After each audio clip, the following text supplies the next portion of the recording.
तो आज के इस वीडियो में हम लोग पढ़ेंगे क्लास 9 का इंग्लिश का जो हमारा फर्स्ट बुक है जिसका नाम है बिहाइव। बिहाइव बुक का पहला चैप्टर जिसका नाम है द फन दे हैड। ठीक है, तो आज हम लोग क्या पढ़ेंगे? First chapter the fun they had. इसका मतलब क्या है? इसका मतलब है उन्होंने जो मस्ती किया या फिर उन्होंने जो आनंद लिया। तो यहाँ पे किन की बात की जा रही है, किन लोगों की बात की जा रही है या फिर किस तरह के मस्ती या आनंद की बात की जा रही है। तो ये हम लोग जब पढ़ेंगे इस कहानी को ना, तो हम लोग समझेंगे कि यहाँ किन की बातें हो रही है। तो हम लोग इसका पहले थोड़ा सा इंट्रोडक्शन देख लेते हैं कि इसमें हम लोग को क्या पढ़ना है। देखिए, इस कहानी में जो डेट है ना वो कब का है, वो है ईयर 17 मई 2157, यानी कि आज से 133 साल, सॉरी यहाँ पे पहले लिखा गया, पहले नहीं होगा आगे, ठीक है। आज से 133 साल आगे का डेट है ये, यानी कि अभी हमारा क्या चल रहा है? अभी हम लोग का चल रहा है 2024, है ना, यानी कि 2024। तो ये जो ईयर है ना ये हमारा है 2157, यानी कि इससे जब इसको घटाइएगा ना तो कितना आएगा? 133 साल आगे। तो इससे हम लोगों को क्या समझ में आता है कि पूरा जो स्टोरी जो लेखक लिखे हैं वो इस पूरे स्टोरी को फ्यूचर में सेट करके रखे हैं, यानी कि फ्यूचर का कहानी वो हम लोग को बता रहे हैं कि आज से 133 साल आगे जब फ्यूचर में जो हमारे जनरेशन्स होंगे, हमारी जो पीढ़ियाँ होंगी वो कैसी होंगी। तो हम लोग और थोड़ा सा समझते हैं। इस चैप्टर में बेसिकली स्कूल्स के बारे में बताया गया है, ठीक है, कि आज से 133 साल आगे का जो स्कूल है वो कैसा होगा। देखिए, स्कूल्स ऑफ द फ्यूचर, यानी कि आज से भविष्य का जो स्कूल्स होगा वो कैसा होगा। तो उस समय पे क्या क्या चीज़ें हैं जो चेंज हो जाएंगी। लर्निंग थ्रू द कंप्यूटर्स, मतलब हम लोग कंप्यूटर से पढ़ाई करेंगे। हालांकि ये तो अभी भी चल रहा है ना, अभी के भी समय में चल रहा है। तो ज़रा सोचिए उस समय 133 साल आगे का जो समय होगा उस समय पे ये कितना ज़्यादा रहेगा। तो उस समय हम लोग किससे पढ़ाई करेंगे? कंप्यूटर से, यानी कि किताब कॉपी की जगह क्या आ जाएगा? कंप्यूटर्स आ जाएगा। रोबोटिक टीचर्स, और जैसे कि आज के समय में जैसे हम लोग आप लोग को पढ़ा रहे हैं, आप लोग पढ़ रहे हैं, है ना, तो हम लोग क्या है? हम लोग गुरु हैं, हम लोग टीचर्स हैं। लेकिन उस समय पे रोबोटिक टीचर्स होंगे। रोबोटिक टीचर्स का मतलब होता है कि वो एक मैकेनिकल टीचर होगा, वो कोई मनुष्य या मानव नहीं होगा, वो एक रोबोट होगा, ठीक है, और वही टीचर के तौर पे बच्चों को पढ़ाएगा। ज़रा सोचिए उस समय पे कितना एडवांस हो जाएगा ये जो दुनिया है, ये कितना ज़्यादा एडवांस हो जाएगा। नेक्स्ट हो जाएगा वर्चुअल क्लासरूम्स। अब देखिए यहाँ एक वर्ड आता है वर्चुअल। तो ये वर्चुअल का मतलब होता है ना, जैसे कि मान लीजिए वो रियल के जैसा होगा लेकिन रियल नहीं होगा। जैसे कि हम लोग व्हाट्सएप पे अगर किसी का हैप्पी बर्थडे होता है तो हम लोग को केक भेजते हैं ना, फ़ोटो। तो उस समय पे क्या होता है कि हम लोग जानते हैं कि ये केक का फ़ोटो है ना, लेकिन हम लोग उसको खा नहीं सकते हैं। अगर उसको भेजे हैं तो हम लोग जान रहे हैं कि ये केक का फ़ोटो है, ये केक ही है, लेकिन ये खाने वाला केक नहीं है, हम लोग उसको खा नहीं सकते। तो हम लोग क्या बोलेंगे? ये केक का एक वर्चुअल इमेज है ना, यानी कि वो रियल नहीं है, उसके जैसा है। तो ठीक उसी तरह वर्चुअल क्लासरूम्स का मतलब है कि वो रियल क्लासरूम्स नहीं होंगे, सिर्फ क्लासरूम्स के जैसे होंगे। और तो और मूविंग ई टेक्स्ट, यानी कि आज के कंप्यूटर्स में जो हम लोग टाइप वाइप करते हैं, जो भी हम लोग का टेक्स्ट आता है स्क्रीन पे, वो कैसे होंगे? मूविंग ई टेक्स्ट होंगे, यानी कि वो जो वर्ड्स वगैरह है वो मूव करेंगे। तो इसका एग्जाम्पल समझते हैं कि जैसे हम लोग PDF फॉर्मेट में अगर किसी चीज़ को पढ़ते हैं तो हम लोग उसको ऊपर नीचे कर सकते हैं ना, लेकिन हम लोग बुक्स में ये चीज़ नहीं कर सकते हैं। बुक्स में क्या होता है कि हम लोग ऐसे ऐसे पेज पलटते हैं और अगर उसको हम लोग इधर करेंगे तो जो सेम अक्षर है वही लिखा हुआ रहेगा, अगर इधर करेंगे तो जो इधर लिखा हुआ है वही रहेगा। लेकिन इस स्क्रीन पे हम लोग क्या कर सकते हैं कि हम लोग उसको मूव कर सकते हैं ना, ऊपर नीचे इधर उधर भी कर सकते हैं, लेकिन वो बुक पे किताब में पॉसिबल नहीं है। तो ये मूविंग ई टेक्स्ट होंगे। तो कुल मिलाकर ये जो चैप्टर है ना ये किस बारे में है कि जब फ्यूचर में हमारा स्कूल होगा और हमारा एजुकेशन सिस्टम होगा वो कैसा होगा, वो पूरी तरह से बदल जाएगा। और आज का जो भी हमारा रियलिस्टिक चीज़ है ना, जैसे कि किताब कॉपी है, ये सब का जगह क्या ले लेगा? ये सब का जगह ले लेगा कंप्यूटर्स, मैकेनिकल टीचर्स यानी कि रोबोटिक टीचर्स, और तो और मूविंग ई टेक्स्ट, ठीक है। अब इस कहानी में दो मेन कैरेक्टर है, एक का नाम है मार्गी और दूसरे का नाम है टॉमी। तो मार्गी जो है वो एक बच्ची है 11 साल की, और जो टॉमी है वो एक बच्चा है 13 साल का, और ये दोनों पड़ोसी भी हैं और साथ में अपने आपस में दोस्त भी है, ठीक है। तो मार्गी और टॉमी क्या है? छोटे छोटे बच्चे हैं। मार्गी 11 की है, टॉमी 13 का है, और ये दोनों आपस में पड़ोसी भी हैं और दोस्त भी हैं। अब इस पूरे कहानी में एक बहुत कॉमन बात है, वो है एक रियल बुक, और ये बहुत इम्पॉर्टेंट कैरेक्टर है इस पूरे कहानी का। कैसे है देखिए। तो कहानी ये है कि ये दोनों को एक रियल बुक मिलता है, ठीक है, एक रियल बुक, क्योंकि ये लोग हमारे जनरेशन के तो है नहीं, ये लोग कौन से जनरेशन के, फ्यूचर के, कब के, एक आज से 133 साल आगे के, ठीक है।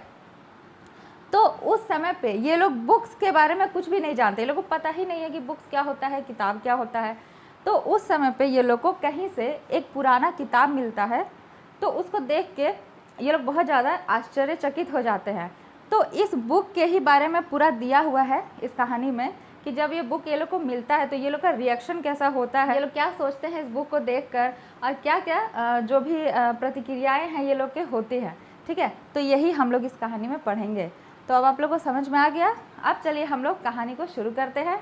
तो कहानी शुरू होती है मार्गी से, और हम लोग देखते हैं कि मार्गी एक डायरी लिख रही है, और उसकी डायरी किस तरह की है, हमारे जैसी कोई कॉपी या पेजेस की नहीं है, क्योंकि वो लोगों को तो पता ही नहीं है, क्योंकि उस जनरेशन में जो भी कॉपी किताब है वो सब खत्म हो चुके हैं, और सारी पढ़ाई लिखाई किस में हो रही है, कंप्यूटर स्क्रीन पे हो रही है, क्योंकि उस समय का ज़माना जो है वो बहुत ज़्यादा एडवांस हो गया है।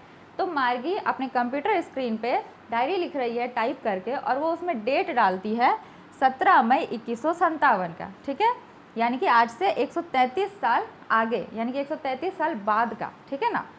तो वो जब डेट डालती है उसके बाद वो लिखती है कि आज टॉमी को एक रियल बुक मिली, ठीक है, यानी कि मार्गी बोल रही है कि आज उसके दोस्त टॉमी को एक रियल बुक मिली, यानी कि एक बहुत पुरानी रियल किताब मिली। फिर हम लोग को बताया जाता है कि मार्गी के जो दादाजी थे, ठीक है, वो उसको एक बार बता रहे थे, यानी कि मार्गी के दादाजी, यहाँ पे कंफ्यूजन नहीं होना है, ध्यान से समझिए। मार्गी के जो दादाजी थे, ठीक है, ये हो गए मार्गी के दादाजी, ये हो गई मार्गी,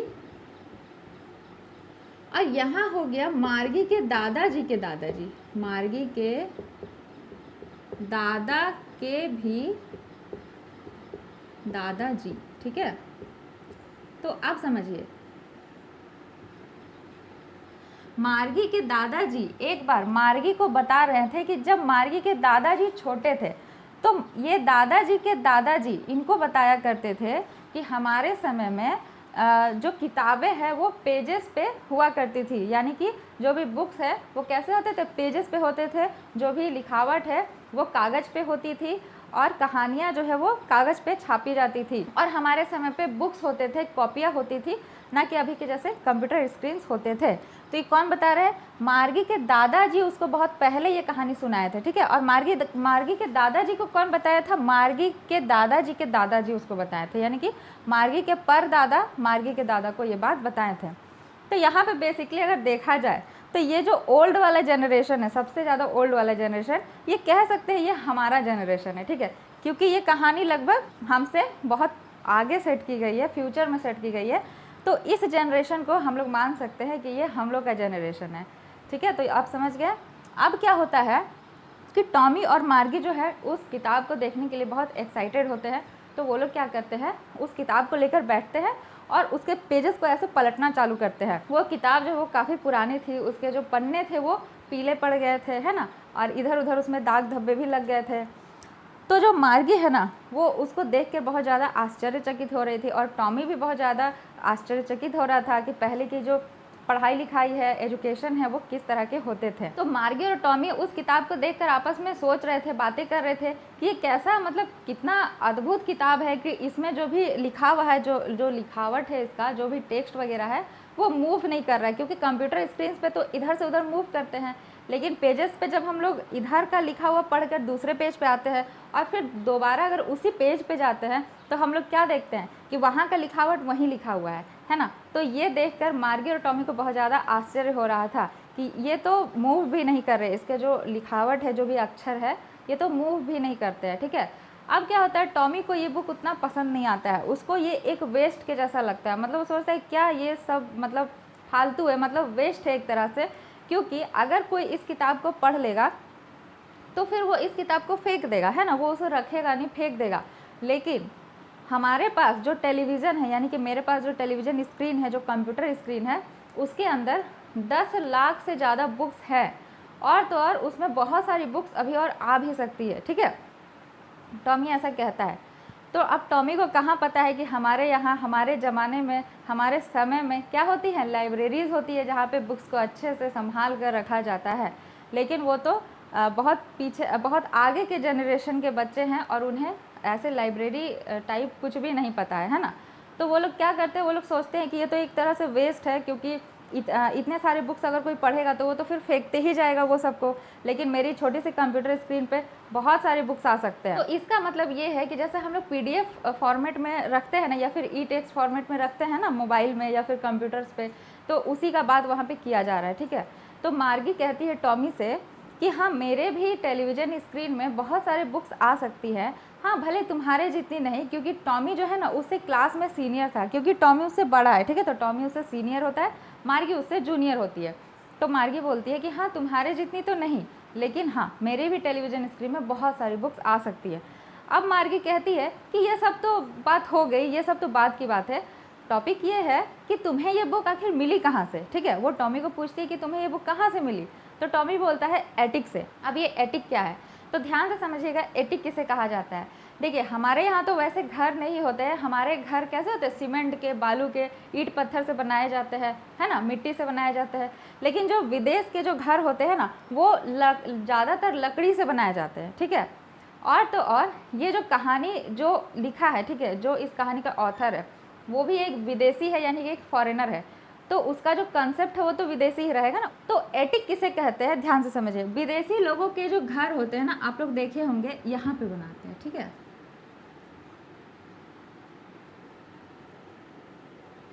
विदेशी लोगों का जो घर होता है, मान लेते हैं ऐसे है, ठीक है, ऐसे है, इसके ऊपर और एक तल्ला मान लेते हैं, ठीक है।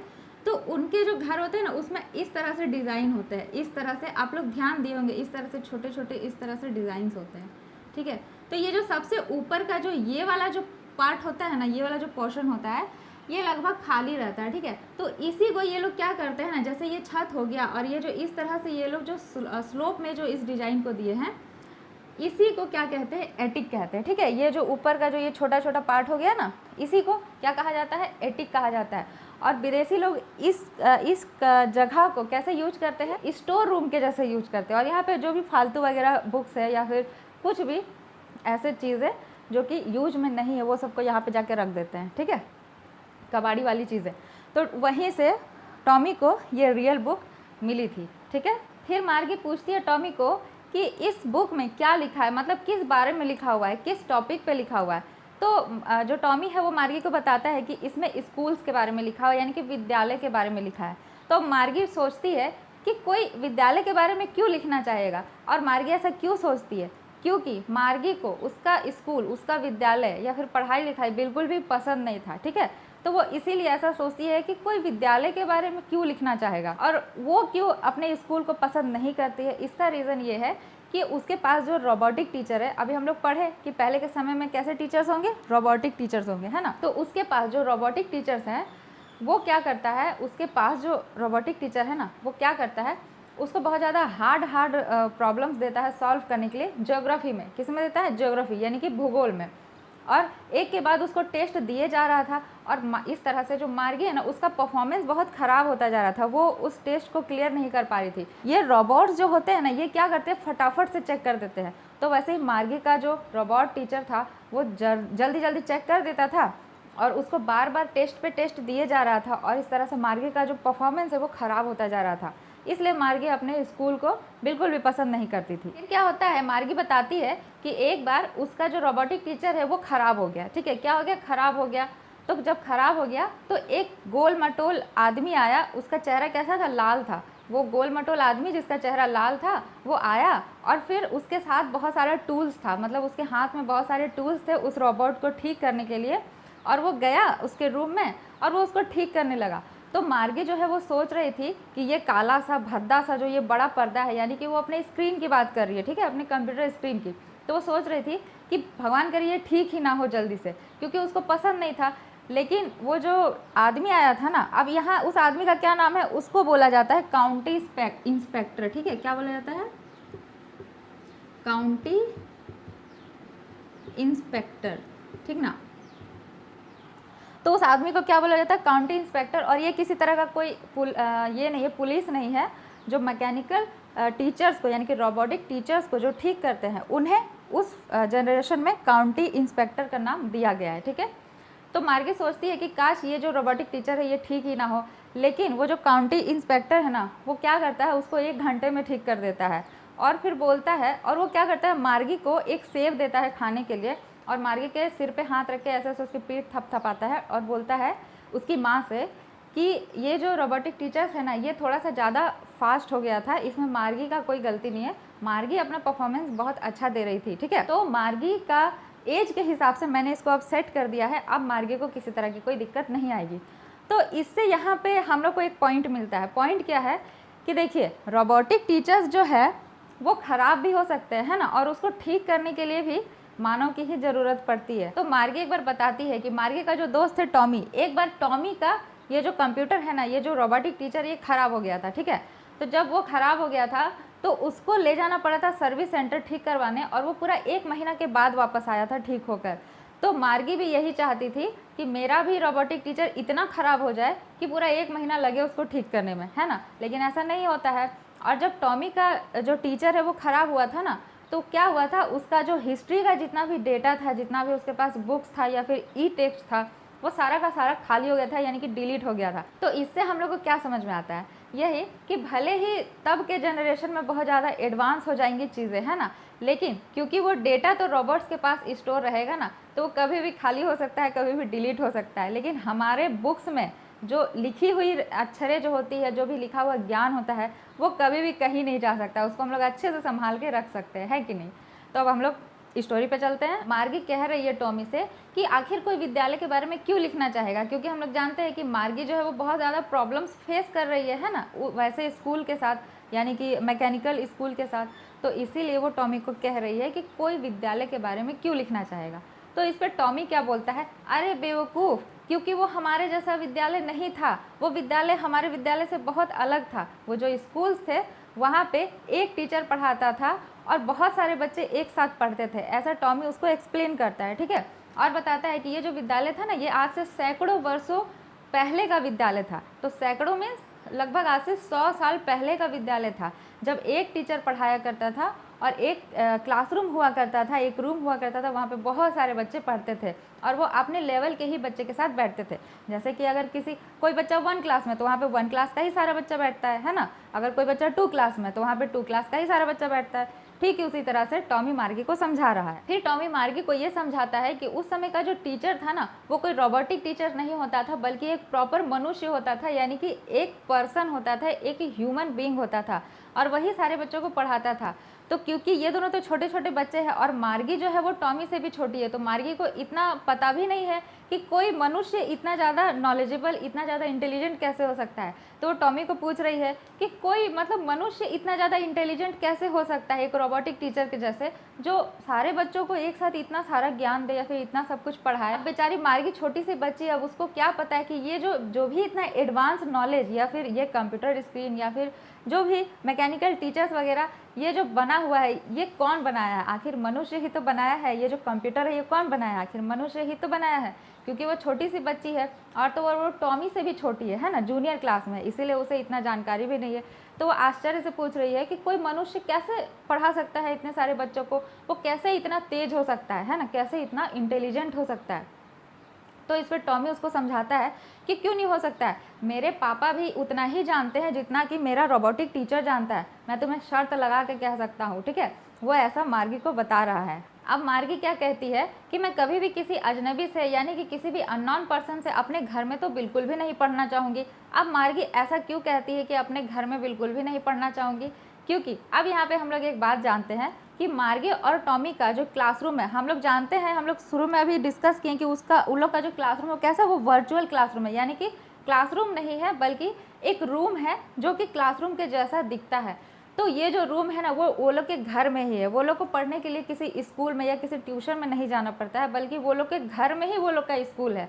सोचिए पहले का जो बाद का जो जनरेशन है, आज से बाद का, ठीक है, आज से आगे का जनरेशन, वो कितना ज़्यादा एडवांस हो जाएगा। लेकिन साथ ही उस समय के बच्चे तो और भी ज़्यादा आलसी हो जाएंगे, है ना। उनका स्कूल उनके रूप में ही है, यानी कि उनके घर में ही है, बताइए, है कि नहीं। तो यहाँ पे मार्गी बोल रही है कि मैं किसी भी अजनबी से अपने घर में तो बिल्कुल भी नहीं पढ़ना चाहूँगी। तो फिर टॉमी उसको समझाता है कि अरे पागल, ऐसा बात नहीं है। उस समय पे जो टीचर्स होते थे ना, वो एक विद्यालय हुआ करता था और वहाँ पे टीचर्स एक होते थे और वो बहुत सारे बच्चों को पढ़ाते थे और वे बच्चे वहाँ पे पढ़ने जाते थे, ना कि टीचर्स घर आया करते थे और किसी रूम में पढ़ाते थे। ठीक है, तो इस तरह से वो मार्गी को एक्सप्लेन कर करके समझा रहा है। तो फिर से मार्गी क्या करती है, टॉमी से फिर से क्वेश्चन करने लगती है कि लेकिन फिर भी कोई टीचर इतना मतलब एक्सपर्ट या इतना इंटेलिजेंट कैसे हो सकता है कि वो हर बच्चे की उम्र के हिसाब से हर बच्चे को वैसे ही पढ़ाए, हर बच्चे को वैसा ही ज्ञान दे। ठीक है, तो टॉमी को इस पर थोड़ा गुस्सा आ जाता है और वो बोलता है कि देखो, तुम्हें अगर बुक नहीं पढ़नी है तो मत पढ़ो, ठीक है, मुझे पढ़ने दो।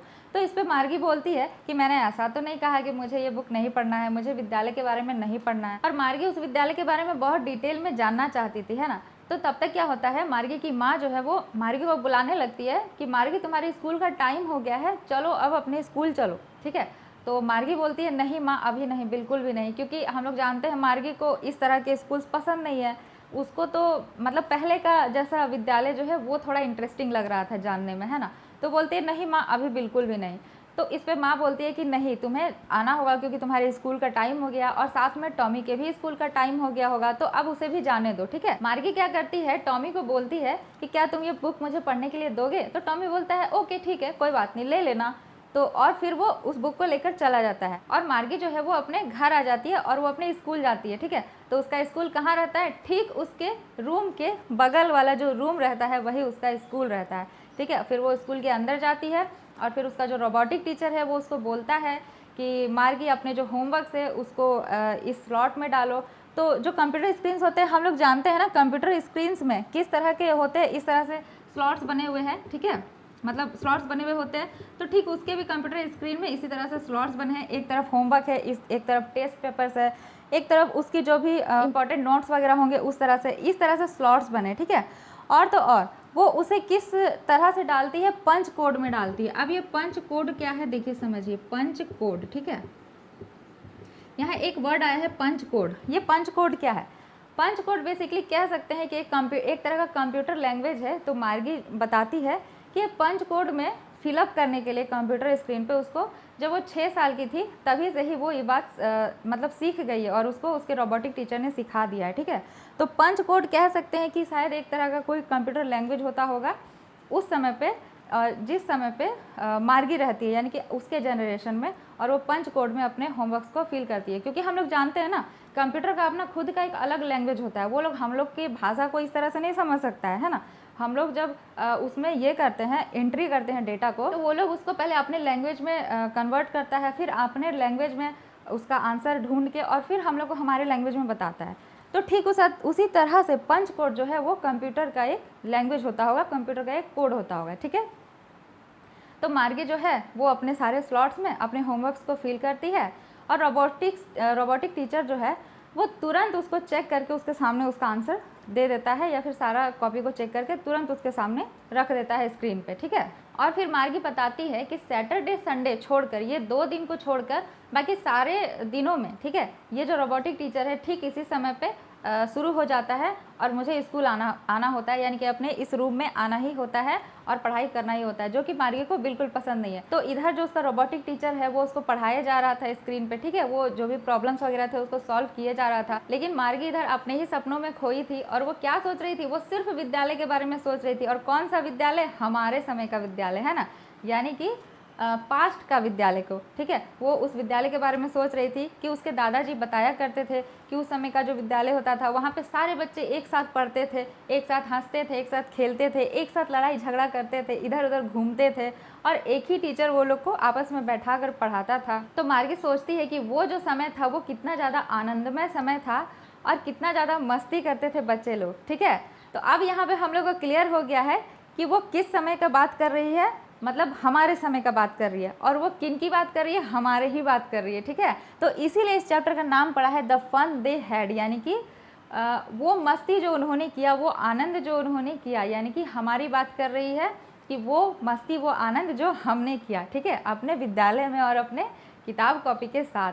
क्योंकि फ्यूचर में जो हमारा जनरेशन है वो इतना ज़्यादा एडवांस हो जाएगा कि शायद उस समय पुस्तक जैसी या कॉपी किताब जैसी चीज़ ना रहे, है कि नहीं।